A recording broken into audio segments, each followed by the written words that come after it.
Hello everyone, I'm Smriti Sinha here and welcome back to our channel Science Zone. Today you follow, tomorrow we lead. And if you are new to this channel, please hit the subscribe button given below. And if you have missed our previous videos, you can click on the I button given above. And to join the Telegram group, you can click on the link given in the description. और आज जो topic हम पढ़ने वाले हैं वो है reproduction in lower and higher animals. ये टॉपिक नंबर 2 है from Maharashtra state board syllabus standard 12 biology से। इस टॉपिक से रिलेटेड ऑलरेडी हम कुछ वीडियोस जो है अपलोड कर चुके हैं। यदि आपने वो वीडियो मिस किया है तो ऊपर दिए आई बटन पे क्लिक करके आप हमारे वो वीडियोस देख सकते हो। केमिस्ट्री से रिलेटेड हर एक चैप्टर के वीडियोस ऑलरेडी अपलोडेड है with quick revision series, with numerical problem solving series and important formula series। तो आप वो वीडियोस भी देख सकते हो। तो चलिए आज हम आगे बढ़ते हैं with reproduction system in female। तो हमने कंप्लीट कर लिया है reproduction system in male। आज हम शुरू करने वाले हैं reproductive system in female के साथ। तो ये है आपके टेक्स्ट बुक में एक डायग्राम जिसमें रिप्रोडक्टिव सिस्टम और फीमेल का आपको लेबलिंग करना है। तो इसमें इस तरह से लेबलिंग है। ये जो पार्ट है जो हाथ की तरह यहाँ एक पार्ट दिख रहा है उसे कहते हैं फैलोपियन ट्यूब। ये जो है यूटेरस के ऊपर का पार्ट है जिसको बोलते हैं फंडस। फैलोपियन ट्यूब के अंदर का पार्ट है उसे बोलते हैं एम्प्यूला। ये है ओवरी, ठीक है। तो ओवरी अंदर से इस तरह का दिखता है, तो ये है ओवरी। ओवरी को जो यूटेरस से जोड़ के रखता है उसे बोलते हैं लिगामेंट ऑफ ओवरी या ओवेरियन लिगामेंट। ये जो यूटेरस के ऊपर का जो स्किन है उसे बोलते हैं मायोमेटेरियम। ये है यूटेरस, ये है सर्विक्स और ये है वजाइना। तो चलिए अब हम जाते हैं डिटेल में। तो जो फीमेल रिप्रोडक्टिव सिस्टम है वो इन चीजों से बना है। अ पेयर ऑफ ओवरीज मतलब मेल फीमेल गैमेट, ठीक है। मतलब वो एग्स जो जाके मेल गैमेट के साथ फ्यूज होने वाले हैं। तो पेयर ऑफ ओवरीज जो है उन्हें हम कहेंगे primary sex organ of female, क्योंकि ये मेन ऑर्गन है जो एक्चुअली एग्स प्रोड्यूस करेंगे और जाके मेल गैमेट के साथ फ्यूज होंगे। तो ये है primary sex organ of female. Next होता है अ पेयर ऑफ ओविडक्ट, फिर यूटेरस, फिर वजाइना, फिर external genitalia, a pair of vestibular glands and a pair of mammary glands. ये सब मिलाकर इनको कहेंगे हम सेकेंडरी सेक्स ऑर्गन। मतलब ये सारे सेक्स ऑर्गन इसके लिए हैं कि वो सपोर्ट कर सकें प्राइमरी सेक्स ऑर्गन मतलब ओवरी को आगे जाके मेल गैमेट के साथ फ्यूज होने के लिए, फर्टिलाइज होने के लिए और प्रेगनेंसी मेंटेन रखने के लिए। तो पेयर ऑफ ओविडक्ट मतलब ओवरीज और ये फिलोपियन ट्यूब का जो कॉम्बिनेशन है इसे कहेंगे ओविडक्ट। तो ये एक है और यहाँ पे दूसरा है। तो इस तरह से पेयर ऑफ ओविडक्ट है। यूटेरस मतलब ये पार्ट जहाँ बेबी रहता है वो है यूटेरस। ये ओपनिंग जिससे जो है स्पर्म एंट्री करता है फीमेल रिप्रोडक्टिव सिस्टम में उसे कहते हैं वजाइना। फिर एक्सटर्नल जेनिटिलिया मतलब फीमेल रिप्रोडक्टिव सिस्टम का वो पार्ट जो बाहर से दिखता है, मतलब जो बाहर एक्सटर्नल प्रेजेंट होता है उसे कहते हैं जेनिटिलिया या वुल्वा। फिर अ पेयर ऑफ वेस्टिबुलर ग्लैंड्स, तो जैसे ग्लैंड्स प्रेजेंट है मेल रिप्रोडक्टिव सिस्टम में भी जो कुछ हार्मोन्स सिक्रीट कर रहे थे उसी तरह फीमेल में भी वेस्टिबुलर ग्लैंड्स प्रेजेंट होते हैं। फिर अ पेयर ऑफ मेमरी ग्लैंड्स मतलब मिल्क सिक्रीटिंग ग्लैंड्स। तो इस तरह से ये है पूरा फीमेल रिप्रोडक्टिव सिस्टम। अब हम मूव करते हैं पहले ओवरी की ओर। तो ओवरी एक्चुअली एक प्राइमरी फीमेल सेक्स ऑर्गन है जो मेन फंक्शन करता है फीमेल गैमेट बनाने का और मेन आगे जाके जो फ्यूज होने वाला है मेल गैमेट के साथ। इसलिए ओवरी को कहेंगे हम प्राइमरी फीमेल सेक्स ऑर्गन। इसका मेन फंक्शन वही है कि एग और ओवम तैयार करें। एग या ओवम दोनों एक ही चीज है और साथ ही साथ फीमेल रिप्रोडक्टिव हार्मोन्स तैयार करें। ये हार्मोन्स कौन से होते हैं? ये हार्मोन्स होते हैं estrogen, proestrogen, relaxin, activin and inhibin. तो ये 5 हार्मोन्स है जो रिलीज करता है ovary that is female reproductive hormones, और ये हार्मोन्स हेल्प करते हैं फ्यूजन, फर्टिलाइजेशन और प्रेगनेंसी मेंटेन रखने के लिए। अब ओवरी की स्ट्रक्चर की तरफ जाए तो ओवरी एक्चुअली है एक सॉलिड स्ट्रक्चर, वो ओवल शेप है या आलमंड शेप है। आलमंड मतलब बादाम के शेप का होता है या ओवल शेप, इस तरह से ओवरी होता है। ठीक है, ये ओवरी का लेंथ की बात करें तो इसकी लेंथ होती है 3 सेंटीमीटर, उसकी ब्रेथ की बात करें तो उसकी ब्रेथ होती है 1.5 सेंटीमीटर, और उसकी थिकनेस की बात करें तो वो होता है 1 सेंटीमीटर। ठीक है, तो उसका लेंथ है 3, ब्रेथ है 1.5 और थिकनेस है 1 सेंटीमीटर। अब ये प्रेजेंट कहाँ, तो ये प्रेजेंट होता है नियर द किडनी, मतलब किडनी के पास प्रेजेंट होता है, और नीचे हिप के थोड़ा ऊपर, मतलब अपर लैटरल पार्ट ऑफ पेल्विस और नियर द किडनी, मतलब हिप के थोड़ा ऊपर और किडनी के पास। अब जो ओवरी है वो किस तरह से यूटेरस और बॉडी के पार्ट को अटैच रहता है, तो ओवरी जो है वो हवा में तैर नहीं सकता, उसे अटैच रहना जरूरी है यूटेरस और बॉडी के दूसरे पार्ट से, मतलब एब्डोमिनल कैविटी से। तो ये ओवरी है और ये लेडीज के पीछे का पीठ का पार्ट है जिससे उसको अटैच रहना जरूरी है, और साथ ही साथ यहाँ पे यूटेरस है जिससे उसे अगेन अटैच रहना जरूरी है। तो ये दोनों की तरह के अटैचमेंट के लिए वहां पे कुछ लिगामेंट्स होते हैं जो इस तरह के अटैचमेंट को सपोर्ट करते हैं। तो ओवरी को एब्डोमिनल वॉल से अटैच रखने के लिए रहता है पेरिटोरियम, उससे ये जो लिगामेंट है वो ओवरी को, ओविडक्ट को और यूटेरस को, तीनों चीजों को डॉर्सरल बॉडी पार्ट्स वॉल से, मतलब पीछे के हिस्से के बॉडी वॉल से अटैच रखता है। तो ये जो लिगामेंट है वो क्या करता है, ओवरी, ओविडक्ट और यूटेरस, ये तीनों चीजों को वुमेन के जो पीछे के बॉडी पार्ट है, जो पीठ है, उसके हिस्से से अटैच रखता है। ठीक है, अब ओवरी का यूटेरस के साथ कौन अटैच रखता है, ओवेरियन लिगामेंट। तो आप यहाँ पे डायग्राम में क्लियरली देख सकते हो, ये है ओवेरियन लिगामेंट या लिगामेंट ऑफ ओवरी, जो ओवरी को यूटेरस के साथ अटैच कर रहा है। ठीक है, और उसके बाद ओवरी में ये 5 हार्मोन सिक्रीट होते हैं। अब हम बात करते हैं structure and development of ovary. उसके लिए आपको टीएस ऑफ ओवरी की तरफ ध्यान देना होगा। तो ओवरी एक्चुअली एक कॉम्पैक्ट स्ट्रक्चर है, मतलब वो स्ट्रक्चर बहुत ही अच्छे से दबा हुआ है, उसमें कम जगह में बहुत चीजें बैठी हुई हैं, और वो 2 पार्ट में डिस्टिंग्विश होता है। एक है मिडल पार्ट, ये वाला मिडल पार्ट जिसे हम मेड्यूला कहते हैं, और दूसरा है उसके साइड वाला पार्ट, जो भी इसके मेड्यूला के साइड में, ब्लैक पार्ट के साइड में जो भी पार्ट है उसे हम कॉर्टेक्स कहते हैं। तो हमारे पास सेंट्रल पार्ट है जो है मेड्यूला, और उसके साइड में पार्ट है जो है कॉर्टेक्स। अब कॉर्टेक्स जो है उसके कॉर्नर्स में इस तरह के सेल्स प्रेजेंट होते हैं, पूरे कॉर्टेक्स में इस तरह के सेल्स प्रेजेंट होते हैं जिसे हम कहते हैं जर्मीनियल इपिथेलियम सेल। तो पूरे कॉर्टेक्स में कॉर्नर्स में इस तरह के सेल्स प्रेजेंट है जिसे हम कहेंगे जर्मीनियल इपिथेलियल सेल। अब जो स्ट्रोमा है, मतलब ये जो मेड्यूला है, medulla actually loose connective tissue से बना होता है। तो ये जो ब्लैक पार्ट है वो मेड्यूला है, वो बहुत ही लूज और कनेक्टिव टिश्यू से बना है।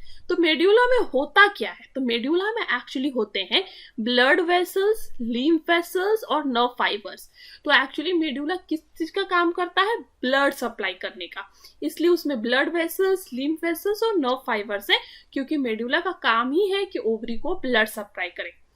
अब जो आउटर कॉर्टेक्स है वो बहुत ही कॉम्पैक्ट है, मतलब बहुत ही दबा हुआ है, उसमें बहुत सारे स्ट्रक्चर कम जगह में बैठे हैं और ग्रैन्युलर है। ठीक है, दानेदार है।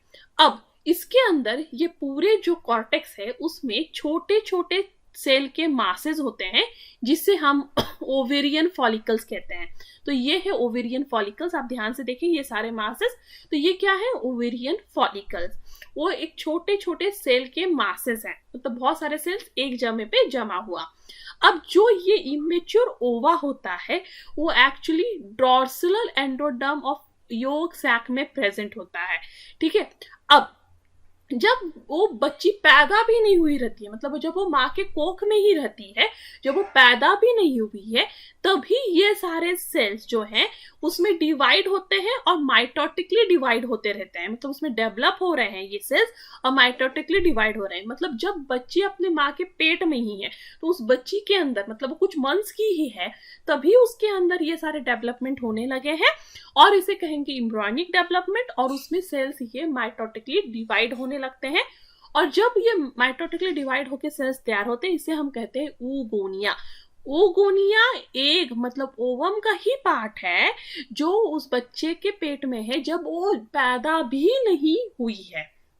ठीक है, अब ये oogonia धीरे धीरे बढ़ता जाता है साइज में और जैसे जैसे वो साइज में बढ़ता जाएगा वो एक लेयर ऑफ ग्रैनुलर सेल्स अपने साइड में बनाने लगेगा। तो ये जो oogonia है वो साइज में बढ़ता जा रहा है। कब ये बढ़ रहा है? जब वो बच्ची पेट में ही है, ठीक है, उसका जन्म भी नहीं हुआ है, तभी वो सेल्स उसके बढ़ते जा रहे हैं साइज में और उसके साइड में एक लेयर ग्रैनुलर सेल्स का बनते जा रहा है। और ये जो है ये बन क्यों रहा है? क्योंकि ये आगे जाके बनने वाला है ओवेरियन फॉलिकल्स। तो वो ओवेरियन फॉलिकल्स बनने की तैयारी कर रहा है। इस प्रोसेस को कहते हैं oogenesis। ये साइज जो oogonia बढ़ता जाता है और आगे जाके ओवेरियन फॉलिकल बनता है, तो इस प्रोसेस को क्या कहते हैं? oogenesis। oogenesis बच्चे में तभी शुरू हो जाता है जब वो पैदा भी नहीं हुआ रहता है और वो ऑलमोस्ट 12 वीक्स मतलब 3 मंथ्स तक चलता है। तो ये वाला जो oogenesis प्रोसेस है वो बच्चे में जब वो पैदा भी नहीं हुई है तभी उसमें शुरू हो गया है और ये कुछ 3 महीने तक चलेगा और उसके बाद फिर ओवरी फुल्ली फॉर्म होगा। अब उस बच्ची में जो पैदा भी नहीं हुई है उसमें 2 मिलियन प्रीमोर्डिनल फॉलिकल्स हैं। मतलब ये जो एक जैसे बनने वाले स्ट्रक्चर्स हैं, ओवम जैसे बनने वाले स्ट्रक्चर हैं, वो कितने हैं उसके अंदर? 2 मिलियन।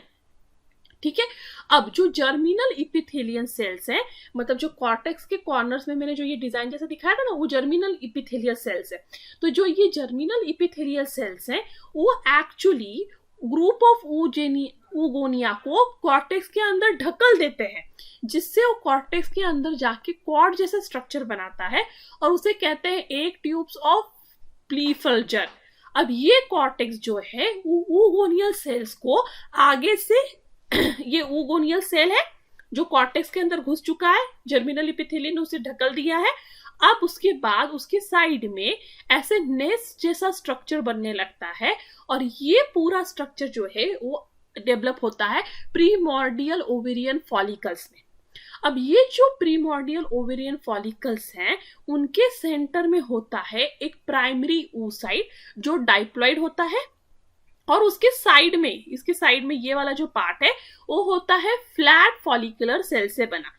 तो ये जो है ये है प्रीमोर्डियल फॉलिकल, जिसमें ये बीच वाला पार्ट है वो है प्राइमरी oocyte और उसके जो साइड में जो पार्ट है ये सब सॉरी जो नेस्ट की तरह दिखने वाला ये साइड वाला पार्ट है उसे कहते हैं फ्लैट फॉलिकुलर सेल। ठीक है, अब प्राइमरी oocyte जो है अंदर का वो मायोटिक डिवीजन अंडरगो करने लगता है। तो ये प्राइमरी oocyte किससे बना है? वो बना है oogonia से। तो ये प्राइमरी oocyte अब मायोटिक डिवीजन अंडरगो करने लगेगा और मायोसिस 1 में अरेस्ट हो जाएगा, मतलब स्टॉप हो जाएगा। मतलब वो पूरा जो है अपना डिवीजन कंप्लीट नहीं करेगा। तो वो स्टॉप होके डिवीजन कब कंप्लीट करता है? तब जब वो बच्ची पैदा हो जाती है और प्यूबर्टी तक आती है, मतलब वो अब माँ बन सकती है, उस एज तक आती है, तब जाके ये मायोटिक डिवीजन कंप्लीट होता है। तो जब बच्ची वो पेट में ही थी, जब वो पैदा ही नहीं हुई थी, तभी उसमें ये प्राइमरी oocyte का जो है मायोटिक डिवीजन शुरू हो गया था, बट वो एक जगह पे स्टॉप हो गया था, अरेस्ट हो गया था, रुक गया था। और वो कब पूरा हुआ? जब वो प्यूबर्टी में गई, पैदा होने के बाद बड़ी होके प्यूबर्टी में गई। अब जब वो पैदा नहीं हुई थी तब उसके अंदर 2 मिलियन प्रीमोर्डियल फॉलिकल्स थे। जब वो पैदा हो जाती है, जब वो बच्ची पैदा हो जाती है उसके अंदर सिर्फ 1 मिलियन जो है प्रीमोर्डियल फॉलिकल्स बचते हैं और जब वो प्यूबर्टी तक आती है, मतलब माँ बनने की उम्र तक आती है, तब तक उसमें सिर्फ 40,000 प्रीमोर्डियल फॉलिकल्स बचते हैं। तो ये सीक्वेंस आप याद रखिए। यहाँ पे 2 चीजें आपको याद रखनी जरूरी है। पहला, कि जो oogonia है वो डाइप्लॉइड है, उसने मायोटिक डिवीजन अंडरगो किया है, सॉरी माइटोसिस अंडरगो किया है जब बच्ची पैदा भी नहीं हुई है, ठीक है, ये सब बिफोर बर्थ हो रहा है। उसमें प्राइमरी oocyte बना है, फिर उसमें मायोसिस 1 शुरू हुआ और मायोसिस 1 जो है वो अरेस्ट हो गया, ठीक है, अरेस्ट हो गया। अब उसको कंप्लीट किस में होना था, सेकेंडरी oocyte में। वो अरेस्ट हो गया पर वो कंप्लीट होगा जब वो लड़की प्यूबर्टी में चली जाएगी। तो प्राइमरी oocyte भी डाइप्लॉइड होता है बट सेकेंडरी oocyte हैप्लॉइड होता है। तब अब ये जो है ये वाला जो प्रोसेस है oogonia से प्राइमरी oocyte वो कब हो रहा है, बिफोर बर्थ, ठीक है। और प्राइमरी oocyte से सेकेंडरी oocyte होने वाला प्रोसेस तो बिफोर बर्थ शुरू हो गया है बट वो कंप्लीट कब होगा, प्यूबर्टी के बाद, मतलब वो जब मेच्योर हो जाएगी। तब जब बच्ची पैदा नहीं हुई है उसके अंदर कितने प्रीमोर्डियल फॉलिकल्स थे, 2 मिलियन। जब वो पैदा हो गई तब कितने बचे, 1 मिलियन। और जब वो मां बनने की उम्र तक आई तब कितने बचे, 40,000। अब ये जो लार्ज डिस्ट्रक्शन है प्रीमोर्डियल फॉलिकल्स का, मतलब जो 2 लाख से सिर्फ 40,000 प्रीमोर्डियल फॉलिकल्स बचे हैं, इस डिस्ट्रक्शन को कहते हैं एट्रेसिया। और ये कोई डिजीज नहीं है, ये सब में होता है। तो जब वो बच्ची पेट में ही थी तब उसमें कितने थे, 200 मिलियन फॉलिकल्स, फिर बचे 1 मिलियन, और फिर जब वो प्यूबर्टी में आई तो 40,000। अब जो डेवलपमेंट है प्रीमोर्डियल फॉलिकल्स का, वो मेच्योर होके बनता है ग्राफियन फॉलिकल्स। और ये कब बनता है, जब वो प्यूबर्टी में आ जाती है। तो ये है प्रीमोर्डियल फॉलिकल्स, या डायग्राम में आप देख सकते हो, ये एक्चुअली प्रीमोर्डियल फॉलिकल्स है। और इसके आगे का जो भी प्रोसेस है वो कब होता है, जब वो लड़की मेच्योरिटी में आ जाती है, प्यूबर्टी में आ जाती है, तब वो प्रोसेस आगे जाता है। और फिर हर मंथ मेंस्ट्रुअल साइकिल होता है, मतलब एक साइकिल रन होता है जिसमें हर एक प्रीमोर्डियल फॉलिकल ग्रो होता है ग्राफियन फॉलिकल में। मतलब यहाँ पे 40,000 प्रीमोर्डियल फॉलिकल्स हैं प्यूबर्टी के दौरान।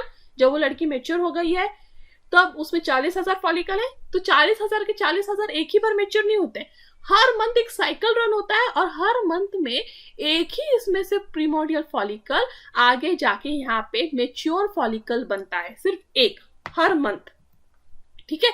अब ये साइकिल में एक या कभी कभी दोनों ओवरीज में से ग्राफियन फॉलिकल तैयार होते हैं। तो ज्यादातर एक ही होता है पर कभी कभी दोनों ओवरीज एक साथ एक्टिव हो जाते हैं। देखिए 2 ओवरीज हैं बट हमेशा एक ही एक्टिव रहता है, पर कभी कभी दोनों एक्टिव हो जाते हैं और ग्राफियन फॉलिकल डेवलप करते हैं। जब फर्स्ट मेंस्ट्रुअल साइकिल शुरू होता है, मतलब जब फर्स्ट फॉलिकल जो है वो प्रीमोर्डियल फॉलिकल ग्राफियन फॉलिकल में डेवलप होता है, तो वो फर्स्ट मेंस्ट्रुअल साइकिल होता है, उसे कहते हैं मेन आर्क। मेन आर्क मतलब फर्स्ट मेंस्ट्रुअल साइकिल जिसमें फर्स्ट प्रीमोर्डियल फॉलिकल कन्वर्ट हुआ है ग्राफियन फॉलिकल में, और वो शुरू होता है जब लड़की 13 से 14 साल की उम्र की होती है। और जब ये साइकिल सारे खत्म हो जाते हैं तो उसे कहते हैं मेनोपॉज, मतलब उसके बाद वो औरत मां नहीं बन सकती, तो हो गया मेनोपॉज, मतलब ये साइकिल स्टॉप हो गए हैं। और वो होता है 45 से लेके 55 के एज तक।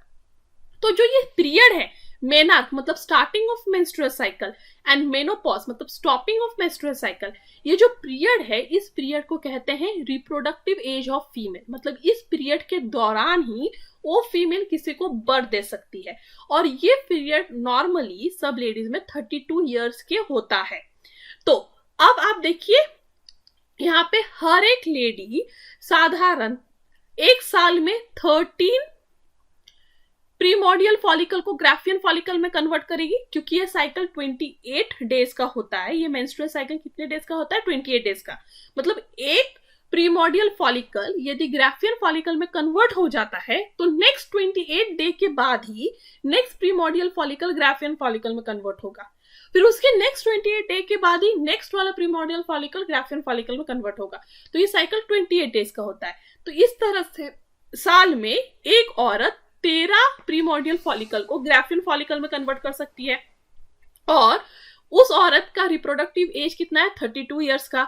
तो 32 इंटू 30 मतलब वो पूरे अपने लाइफ स्पैन में 416 एग सिर्फ उसको मेच्योर करती है या फिर सिर्फ 416 प्रीमोर्डियल फॉलिकल को ग्राफियन फॉलिकल में कन्वर्ट करती है। मतलब एक लेडी जो उसके पैदा होने के पहले उसके अंदर 2 मिलियन फॉलिकल्स थे, जो पैदा होने के बाद 1 मिलियन बचे, और जो प्यूबर्टी में आते आते 40,000 ही बचे, पर वो अपने पूरे लाइफ स्पैन में सिर्फ 416 एग ही जो है वो प्रोड्यूस करती है, क्योंकि वो सिर्फ 28 डेज में एक ही एग प्रोड्यूस कर सकती है, और उसका लाइफ स्पैन है जो इसका रिप्रोडक्टिव लाइफ स्पैन वो 32 ईयर्स का ही है। तो 32 into 13 दैट इज 416। अब हम मूव करते हैं ovarian histology of mature female. तो इसमें आपको बहुत सारे स्टेजेस देखने के लिए मिलेंगे oocyte के लिए, डेवलपमेंट ऑफ oocyte का।